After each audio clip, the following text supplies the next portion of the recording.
Hey friends, and welcome to the TMI drama class. I am really excited that you are here and you have decided to look at acting for camera. It's something completely different, something we don't normally get to offer, but I'm excited that we have this opportunity this year just to do things different. It feels really strange, like me literally talking to a camera right now. I'm not even talking to somebody real. I'm talking to you through a camera, but it's really nice to be able to sit here and actually just experience something different, just to look at something we don't normally look at. So this class is going to look at not everything you need to know to work on a movie or a television set, but it's going to cover a lot of the basics. This very first lesson will be looking at the basics of film acting. What is important stuff that you need to know as the actor, looking at vocabulary words, looking at shots and framing, looking at the differences and the similarities between stage and screen. Day 2, we're going to look at intensity and framing, understanding what shots are, what that means for you as the actor, and what that means for how we play the scene, what we have to do, what we have to look at, pay attention to, all of that sort of stuff. Days 3 and 4, we're going to look at script analysis. So basically looking at a screen script, what that looks like compared to a stage script, what extra information is there that we need to know as actors, what isn't there, and how do we actually analyze and dissect the script, and what does that mean for the choices that we make. And lastly, day 5, we're going to look at continuity, connection, and eye contact. Actually, how do we as actors pay attention to these additional details, and what do they do or take away from our performance when we're paying attention to those things? I hope that you're ready to go on this exciting adventure with me. There are 3 things that I will need you to have with you whenever you sit down to watch these videos. First of all, please make sure you have a pen and paper. If you have a notebook or you have some papers laying around the house, have your favorite pen, it could be a highlighter as well. Make sure that you actually take notes. All these videos are going to be very information heavy, so it's going to be a lot of me talking to you and showing you things and explaining things and going through all the theory and the concepts and the techniques behind stuff.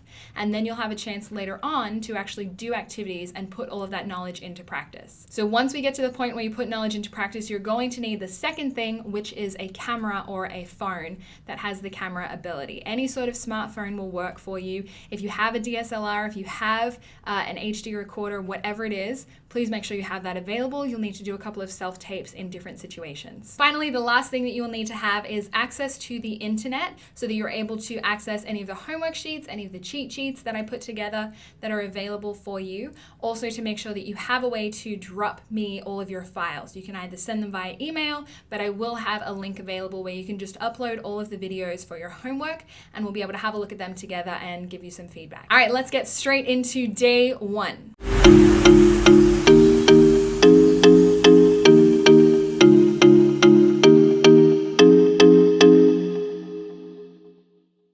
Today is all about Film Basics 101, film acting. So all of the basics that you need to know. This might be a refresher course for some of you who have looked at film acting again. For those of you who haven't looked at film acting before, this might be the first time that you're hearing things, or even it might be a time that you're actually hearing something different or in a new perspective. So please make sure you take notes. Don't tune out. This is going to be the foundation for everything else we do in the coming few. So when we're looking at acting for the camera or acting on the stage, I'm going to use a couple of different terms. If I say film or screen or camera, that's all looking at acting for a camera, acting in front of a camera, not in front of a live audience. If I'm talking about theater or if I'm talking about stage, that is acting in front of a live audience.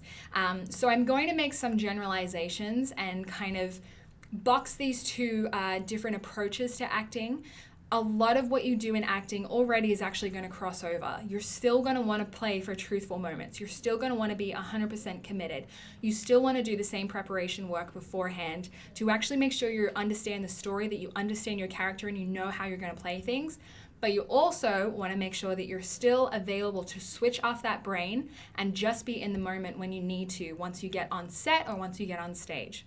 But there are some key differences between stage and screen that we want to address so that we know what the specifics are that we're focusing when we just talk about screen acting, and what is it that we've learned in stage acting that maybe isn't important when we look at screen. So obviously when you're acting on stage, you have a live audience with you. So if this is a massive theater, think a Broadway show, think any sort of musical theater piece, think anything that's in a really big theater, you're going to have audience members that are anywhere from like 10 feet away from you up to maybe 100 or 200 and 250 feet away. So anything you do has to to be seen by the person in the back row. I know that we've always heard those people say, well, I'm the little old lady right in the very back, make sure that I can hear you.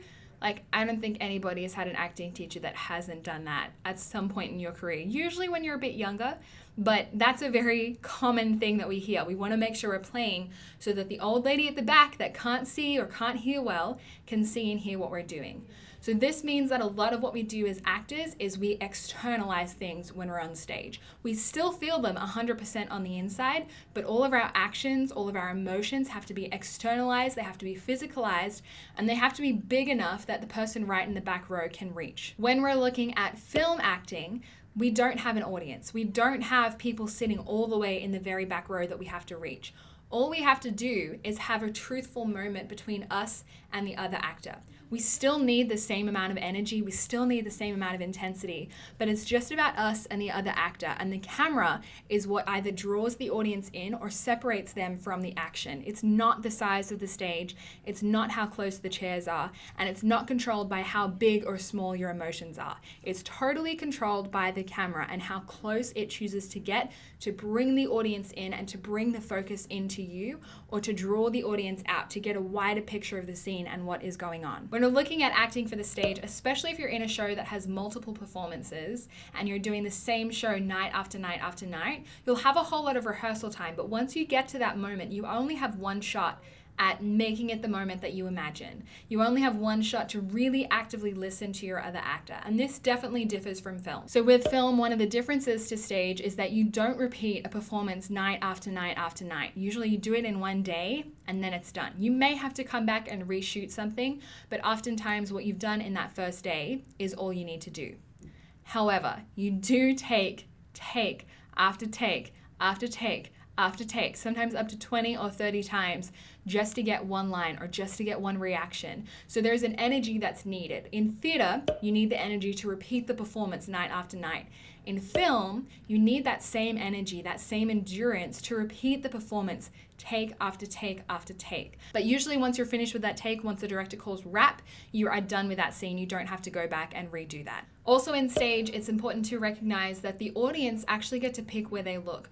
We as the actor direct their focus with our body movements, with our gestures, with us and our focus. If we're all looking to one side and we see that actor over there, the audience are going to follow us. So we actually get to have control over where the audience look, but it is up to them. If they choose to look all across the stage, they can do that at any point in time, which means everybody has to be switched on, everybody has to be focused, and everybody has to be actively involved in the scene. In film, directors and editors are the ones who decide how the story goes. They decide what your performance looks like. So in film, you have to be okay with letting go of control. You don't get to tell the audience where to look. You don't draw their attention one way or another. It's actually the director who chooses what's going to be visible in this shot or in this scene, and the editor and the cinematographer who decide what does this look like and how is it going to carry from shot to shot to shot. So we have to be okay with understanding our performance is not our own when we're on film, but we are still responsible for giving that truthful moment. Obviously, a really important aspect of acting for the stage is voice projection, so making sure that you enunciate, making sure that you use your diaphragm, you use your breath support, and you speak loud enough that all the way at the back they can hear you.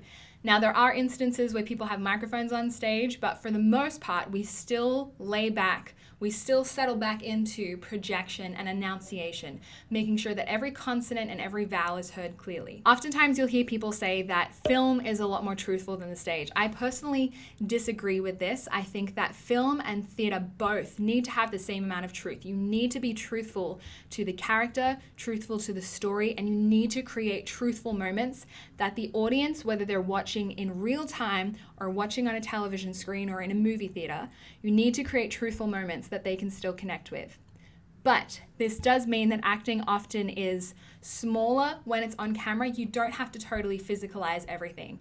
And that's what we're going to look at when we go and address framing and we have a look at the intensity of our emotions, the width of our shot size, what's actually in focus, and where do we need to direct that energy and that attention. Oftentimes film gets close enough to your face that we can see what the character is thinking and feeling through the eyes. So we need to make sure we're on film that we're not expressing that that outward and using our whole body. If it's a close-up shot, it's just about your face. It's just about what's happening on your face and what you're thinking, what you're feeling as the character, and expressing that through our eyes. It's about being in the moment, not necessarily showing the moment.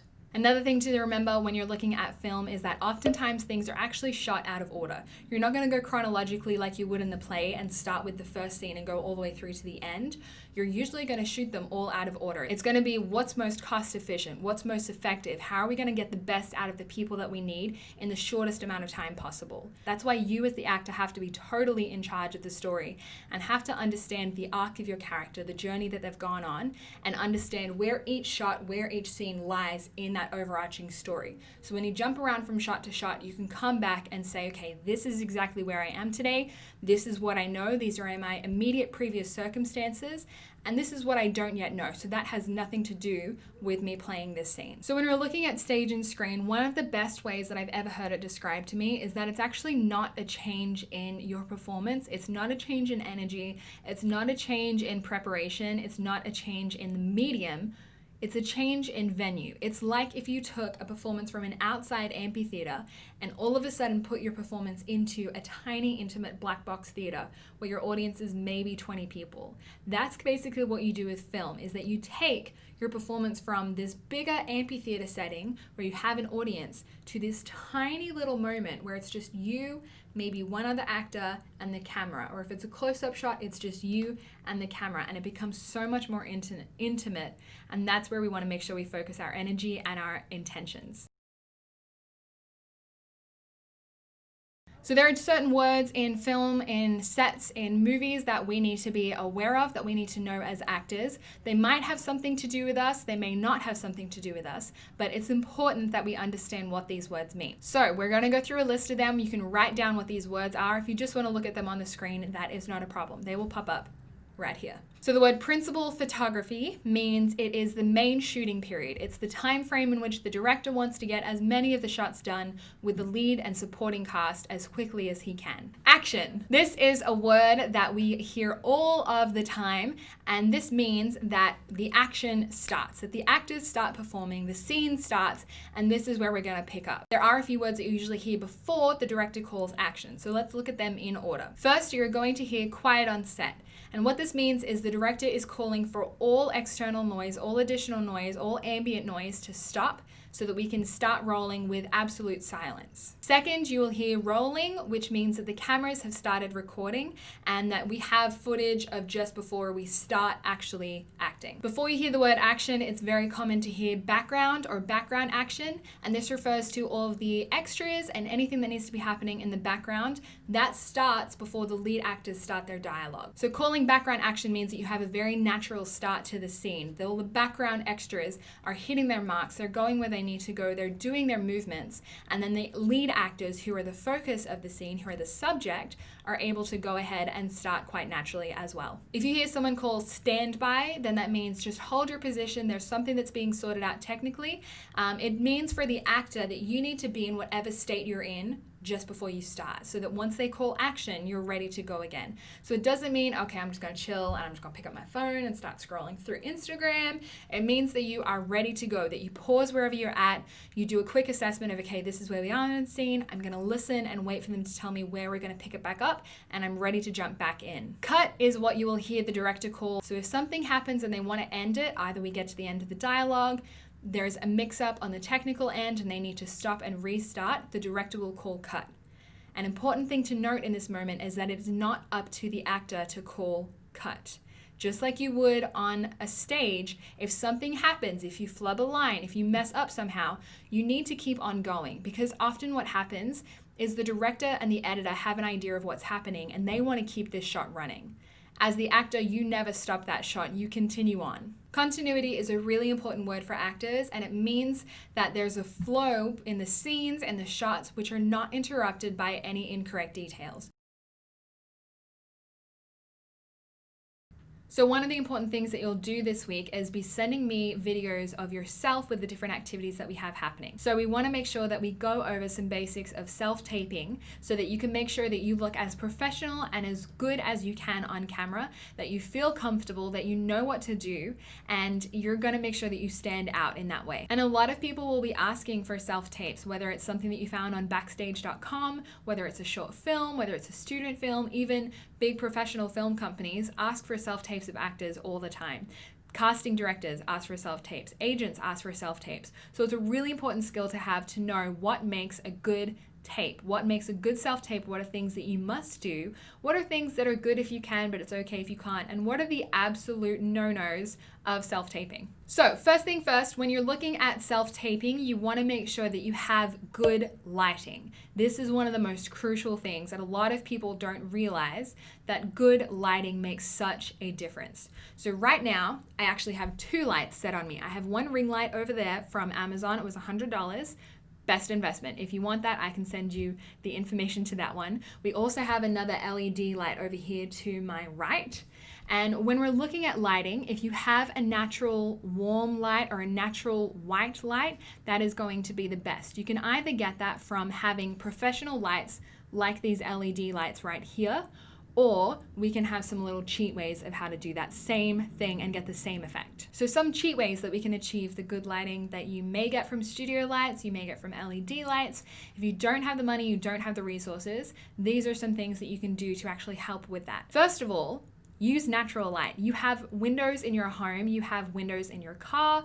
I wouldn't recommend filming in your car, but you have natural windows. So get yourself in front of a window, open up the curtains, make sure it's a nice sunny day. You don't want direct sunlight right on your face, otherwise you might end up looking like this. We don't want that. We don't want bright yellow light anywhere. We don't want any shadows shooting across our face. We want to have a natural, clean, neutral look. If you can't do your recording right in front of a window or right in front of natural light, something that you can do to kind of cheat that is set up a mirror in your house. So you have the window on one side, you have the mirror bouncing the light off the window, and then you have yourself filming so that you get the natural light, it's shooting off the mirror and it's shooting back to your face. You might need to play around with this a little bit. You might need to look at the size of the mirror. I wouldn't recommend just the tiny little vanity mirrors people have. I'd recommend more of like a full-size mirror.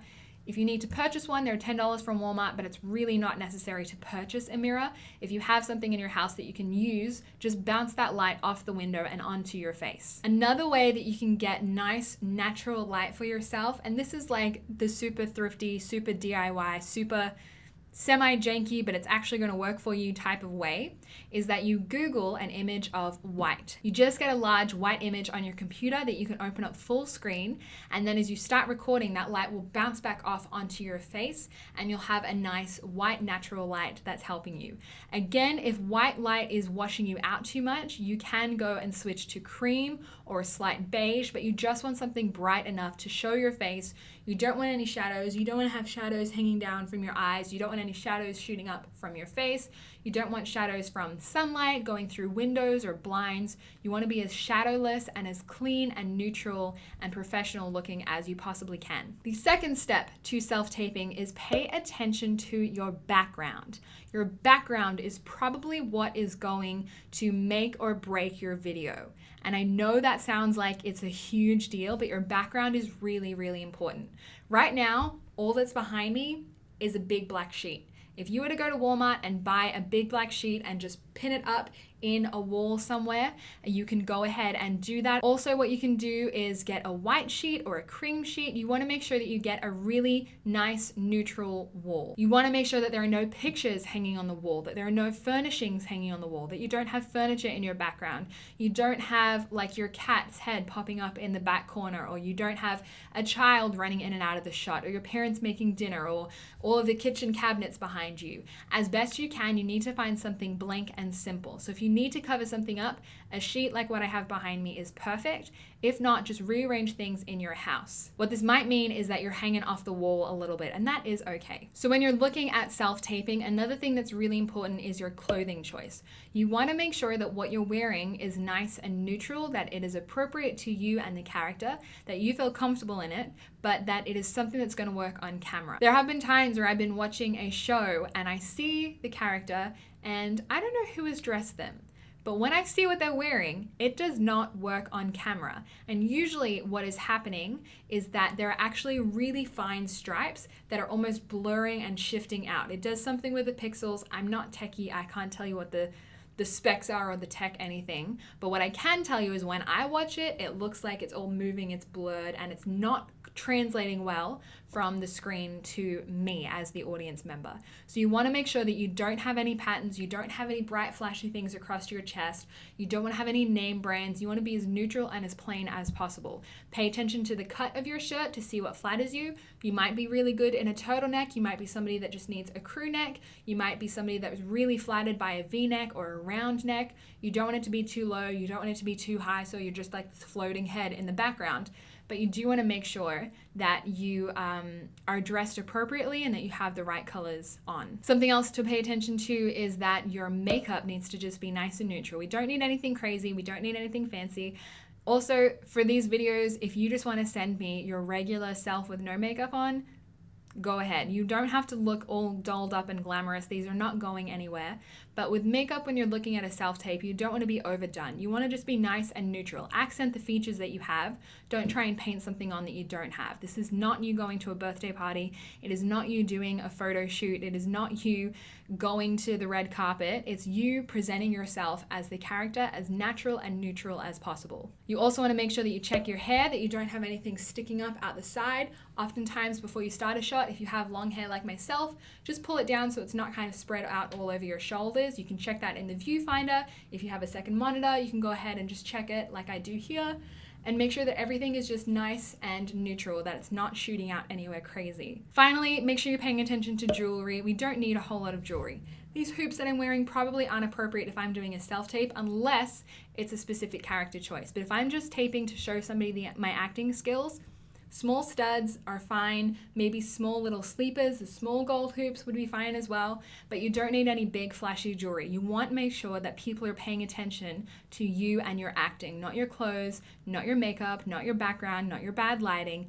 Do everything you possibly can to make sure they're paying attention to you and your acting. And finally, you want to make sure that you have no edits in your shot. Right from the very beginning when you slate and you say, "Hi, my name's Caitlin and I am auditioning for fill in the blank," or you say, "Hi, my name is Caitlin and this is my video for fill in the blank." You want to make sure that that is a one shot all the way through to when you finish your actual script, your monologue, your duologue, whatever it is. You don't want to cut and paste different takes in and out. The director, the casting director, whoever is watching that wants to see your acting ability. They don't want to see your editing ability. That's a whole nother story and we don't need to go into that. So they just want to take a full take of you. Also make sure you avoid the selfie arm. If you can't prop something up on a tripod, get creative. There is nothing wrong with using books. There is nothing wrong with propping something up in other ways. There is nothing wrong with having somebody else stand there and record it with you, but you want to make sure that you have a good shot and you don't have this weird little selfie arm coming up. Everybody knows when you've taken a selfie, okay? We don't need that selfie. We don't want to worry about the selfie arm. We just want a good professional shot of you and your face. The other thing just to think about real quick is good framing. So making sure that you have yourself set in thirds of the frame. So you want to make sure that you are nice and center. You don't want to have your head absolutely center in the frame. You want to make sure that you have it split into thirds. You have a third down the bottom, a third at the top. You want your head to kind of cover. You also have a third going this way. So 1, 2, 3. You have those thirds and you're sitting nice in those thirds. You want to make sure that you have a nice medium close-up shot, which is from the chest up. We will go into that tomorrow in more detail, but you want to make sure you have a nice medium shot so we get to see your face, we get to see what's happening. If you want, you can go a little bit closer and do more like in between a medium close-up and a close-up, which is just your face. But I'd recommend a medium close-up, which is good for any sort of self-taping, and any sort of homework videos that you're going to send to me, unless I specifically ask for a different type of shot. A medium shot, medium close-up from your chest up is going to be sufficient. Guys, we're going to have a great class this year. I'm so excited for acting for camera. It's something completely different, something we haven't done before with TMI, and I'm really excited that we get to explore something. And you might find that this is actually what you love. This is the medium of acting that you love to do and that you're naturally really good at. Or you might find, heck, I'm terrible at this, but I love it and I want to keep trying and keep getting better. Have fun, play with it, practice in front of the camera, and I will see you again tomorrow.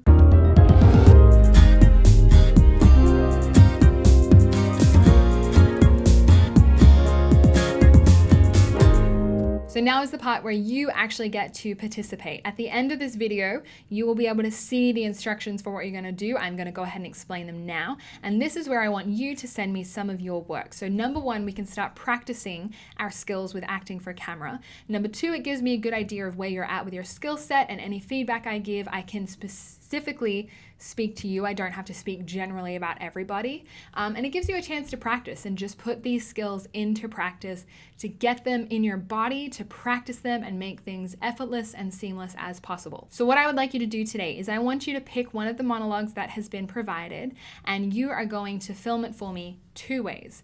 The first time you film it, I want you to film it as if you were acting on stage. So I want you to imagine that you are acting in a massive Broadway show. You are acting all the way to the back row, and that row is 200 feet, maybe more, maybe a little less. I'm gonna let you pick that, but that row is at least 200 feet away from you. And I want you to carry your performance all the way to that back row. For the second take, I want you to do your scene, do your monologue, but I want you to act it in a medium close-up shot for screen. So you're gonna take those notes about how screen is internal, how screen is almost turning the volume down, how screen is about the feelings and being in that moment rather than playing that moment for the back row.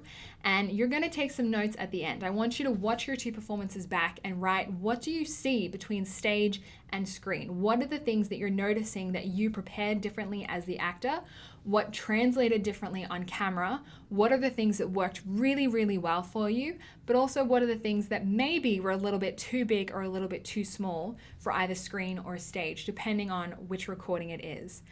Go ahead and film those things, send them to me, and we'll get a chance just to talk through anything you've learned today. And if you have any questions, feel free to contact me. You can also message me on Instagram or Facebook. I will be available for you to help you out in any way, shape, or form.